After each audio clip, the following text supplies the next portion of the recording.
Well, hello. This is Rochelle, and welcome to my channel.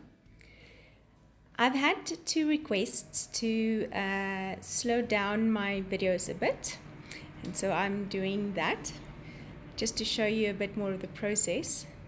So for today's page, I decided to use the inspiration from this picture, and I'm sorry I can't give credit to the person where I got it from because I am not sure where it was from.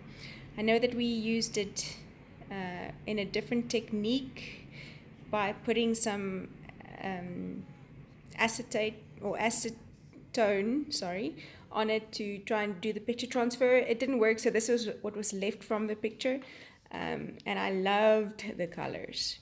So I wanted to try and replicate the colors in my Bible by using the gelatos and just simply smearing it.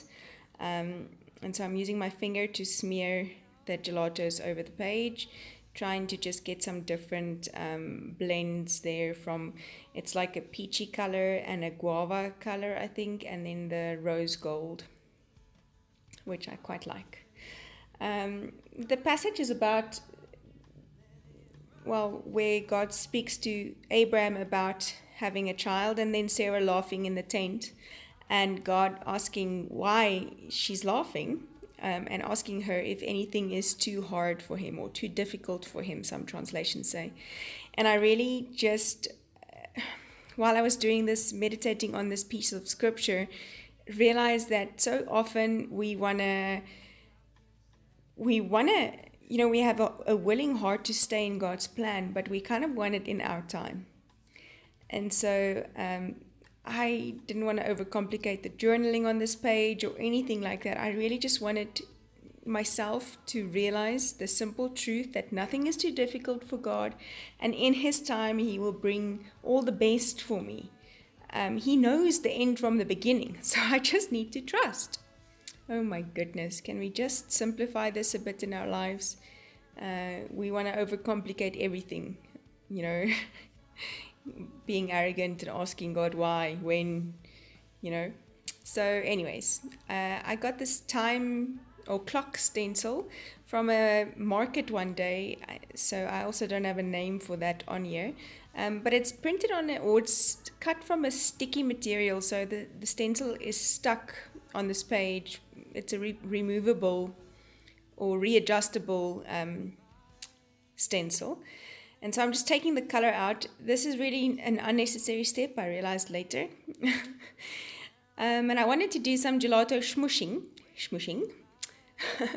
So I scribbled some of that chocolate color metallic on there and mixed it with water and a dauber, or a dabber. Some people call it a dabber, anyways. But it didn't quite come out the way I wanted, but I left it in here to show you that it's not always, it doesn't just magically work out for me and flop for everyone else. Sometimes I have some flops.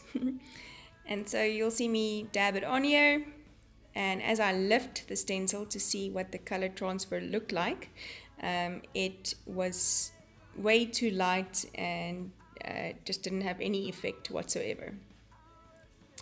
So I go back with a dry tissue and just wipe up all the wet parts and get out the Distress Oxides and another blending tool, and I just kind of dab it onto this stencil. Even with the wet page, it's still there. And I'll show you just now that it didn't bleed through. I'm very impressed. I've also heard from a friend, a great teacher of mine, that if you heat set the Distress Oxides, it doesn't bleed when you put wet medium on. So I'm going to be heat setting this definitely. So when I stamp on it or whatever, it won't bleed. And so I like to clean my stencils quickly, not leave it to get damaged. So I just take a wet wipe to wipe off the Distress Oxides from there. And then I'm fussy cutting this lady to put her on my page. And I'm going to take that same Distress Oxide and just outline the edge. I'm sorry, that's off screen, you can't see it. But it was just a light accent on the cutout, and then I'm just using my Tombow liquid glue to adhere her to the page. Stamping my date using some VersaFine Onyx black ink at the bottom, and then my lighting just let me down, so I left the rest for the morning. Using some alpha stamps to stamp out with that same color Distress Oxide in his time, and there you could see that there was no bleed through on this page whatsoever, even though I worked with wet oxides in a fairly dark color. I stamp from the back of the word to the front so that I can make sure that everything fits in where I want it. And then I stamped the his in capital letters just to give some contrast for it. And then because it was so important to me that it's in his time and not in mine. Like I said, I didn't want to overcomplicate anything on this page with, my own opinions. I'm going to use my Faber-Castell big brush pens. They come in this set, which I got. I was very blessed to get this in different colors. And I'm going to use this brown, but I'm just going to use the very, very edge of it or point of it to underline, not to highlight the words as I read through it. And so, I didn't want to put my own opinion on here. I really wanted to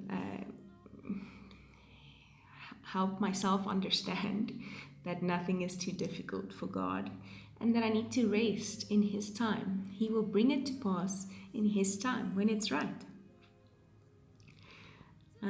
So I'm just underlining here the sentiments that I'm reading in this piece, and I've actually read it before I did it this time. Yay! And so I'm writing with a thinner Pitt Artist pen. Is anything too hard for the Lord? Looking for a tab here to end off this page, and then that will be that. Just grounding it with some washi. So I want to ask you to hit the like button if you like this video. If you have any comments, leave them down in the comment box. I definitely will answer, or like with the speed of the videos, slow it down if there are any suggestions. Do click subscribe, and then you'll get notifications for when new videos come up. Okay, thank you. Ciao.